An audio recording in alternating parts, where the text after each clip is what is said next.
주식 투자 이제 시작하시려고요? 아주 좋은 생각입니다. 근데요, 진짜 첫 단추는 어떤 종목을 살까? 이게 아니에요. 바로 어떤 계좌에서 시작할 것인가? 바로 이겁니다. 오늘 제가 여러분의 그 첫 투자 계좌 제대로 고르는 법을 싹 다 알려드릴게요. 아마 많은 분들이 아니, 계좌가 뭐 다 거기서 거기지 이렇게 생각하실 거예요. 근데 절대 그렇지 않습니다. 이 정말 별거 아닌 것 같은 첫 선택이 나중에 여러분 수익률을 막 몇십만 원, 몇백만 원씩 왔다 갔다 하게 만드는 진짜 결정적인 한 수가 될 수 있다니까요. 자, 뭐가 다른지 한번 제대로 파헤쳐보죠. 자, 우리 대부분이 투자 시작할 때 진짜 아무 생각 없이 만드는 계좌가 있어요. 바로 일반 계좌입니다. 제일 만들기 쉽고 뭐랄까 제일 기본 옵션이니까요. 근데 바로 이 기본이라는 점이 함정의 시작일 수 있습니다. 일반 계좌의 장점 딱 하나예요. 완전한 자유. 투자 한도 없어요. 의무적으로 돈을 묶어둬야 하는 기간 그것도 없죠. 근데요, 정말 치명적인 단점이 있습니다. 바로 세금 혜택이 단 하나도 정말 땡전 한 푼 없다는 거예요. 나중에 수익 좀 났다고 좋아했는데 세금 고지서 보고 깜짝 놀랄 수 있다는 얘기죠. 자, 그럼 이 아까운 세금을 아낄 방법이 없을까요? 당연히 있죠. 그래서 등장하는 게 바로 개인 종합자산관리계좌, 우리가 보통 ISA라고 부르는 겁니다. 아마 절세 통장 하면 제일 먼저 떠오르는 바로 그 대표 선수라고 할 수 있죠. ISA가 왜 그렇게 좋다고 하냐면 가장 강력한 무기가 바로 손익통산이라는 것 때문이에요. 이게 뭐냐면요. 일반 계좌는 A 종목에서 돈 벌고 B 종목에서 돈 잃으면 돈 번 A에 대해서만 세금을 다 때려요. 억울하죠. 근데 ISA는 계좌 안에 있는 모든 이익이랑 손실을 싹 다 합쳐서 그러니까 진짜로 내가 번 순수익에 대해서만 세금을 계산하는 거예요. 훨씬 합리적이죠. 자, 보세요. 이게 얼마나 큰 차이인지 숫자로 보면 바로 와닿으실 겁니다. A 주식으로 500만 원 벌고 B 주식으로 200만 원 잃었어요. 똑같은 상황이죠? 자, 일반 계좌에서는요. 잃은 건 상관없어요. 번 돈 500만 원에 대해서 세금을 때려서 무려 77만 원을 내야 합니다. 근데 ISA 계좌를 한번 볼까요? 일단 손해본 200만 원을 까주고요. 거기다 비과세 혜택 200만 원을 또 빼줘요. 그럼 남는 게 100만 원이죠? 여기에 대해서만 세금을 내니까 내는 세금이 고작 9만 9천 원이에요. 와, 엄청나죠? 그러니까 핵심은 이거예요.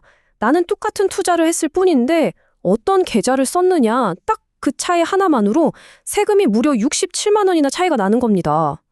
이 숫자 하나만 봐도 계좌 선택 이거 정말 대충 할 게 아니라는 거 아시겠죠? 와, 이 정도면 그냥 무조건 ISA 써야 되는 거 아니야? 싶으시죠? 근데 세상에 공짜 점심은 없다는 말이 있잖아요. ISA가 이렇게 좋아 보이지만 모든 사람에게 모든 상황에서 완벽한 정답은 아닐 수 있어요. 여기에도 우리가 모르는 어떤 맹점이 숨어 있거든요. 바로 이겁니다. 이게 진짜 중요한데요. 우리나라는 지금 국내 주식을 사고 팔아서 얻는 이익, 그러니까 매매 차익에 대해서는 세금을 안 내요. 일반 계좌에서도요. 자, 그럼 생각해 보세요. 만약 여러분이 나는 해외 주식이나 ETF는 안 하고 오직 국내 주식만 할 거야 라고 한다면 ISA의 가장 큰 장점인 세금 절약 효과가 사실상 아무 의미가 없어지는 거죠. 혜택을 못 받는 거예요. 자, ISA가 특정 투자자에겐 좀 아쉬울 수 있다면 이번엔 완전히 다른 성격의 선수를 한번 만나보죠. 바로 연금저축펀드입니다. 이 계좌는요, 당장 눈앞에 엄청나게 달콤한 혜택을 던져줘요. 하지만 그 대가로 여러분의 돈을 아주 오랫동안 꽉 묶어두는 말 그대로 황금 수갑 같은 녀석입니다. 이 황금 수갑이 왜 그렇게 매력적이냐? 바로 세액공제 때문입니다. 쉽게 말해서 연말정산 때 그냥 돈을 돌려주는 거예요. 1년에 400만 원을 넣으면 최대 66만 원까지 현금으로 통장에 꽂아줍니다. 이건 뭐 그냥 정부가 내 노후 준비 잘하라고 보너스 주는 거나 마찬가지죠. 근데 여기서 잠깐 한번 생각해보죠. 정부가 왜 이렇게까지 파격적인 혜택을 주면서 우리한테 연금에 돈을 넣으라고 하는 걸까요? 그냥 우리 노후가 걱정돼서, 물론 그것도 있겠지만 혹시 다른 속내가 있는 건 아닐까요? 네, 바로 그 속내가 이겁니다. 아까 제가 수갑이라고 했죠? 그 수갑의 정체가 바로 만 55세라는 나이 제한이에요. 여기에 넣은 돈은 만 55세가 되기 전까지는 사실상 뺄 수가 없다고 봐야 돼요. 만약에 정말 급한 일이 생겨서 중간에 깨면 그동안 받았던 세금 혜택을 다 뱉어내는 건 물론이고 그 이상의 어마어마한 페널티를 물어야 할 수도 있습니다. 정부가 왜 이렇게까지 하냐면 더 깊은 속내가 있어요. 뉴스에서 맨날 나오는 얘기죠. 저출생, 고령화.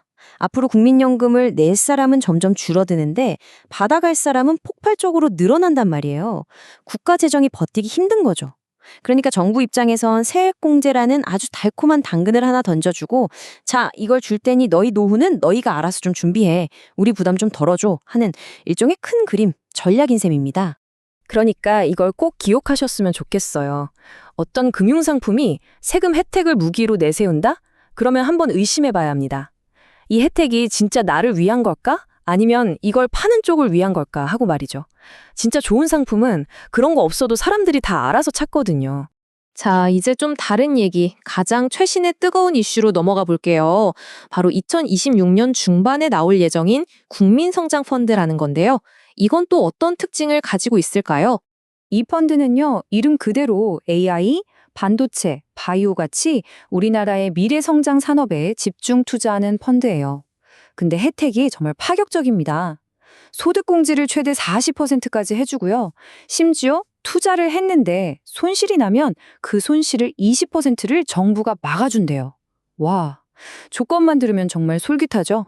하지만 여기서도 우리는 비판적인 질문을 던져봐야 합니다. 자, 이 펀드가 투자하는 회사들이 결국 다 어디 회사겠어요? 우리나라 주식들이란 말이죠. 근데 제가 아까 뭐라고 말씀드렸죠? 맞아요. 국내 주식 매매 차익은 원래 세금이 없어요.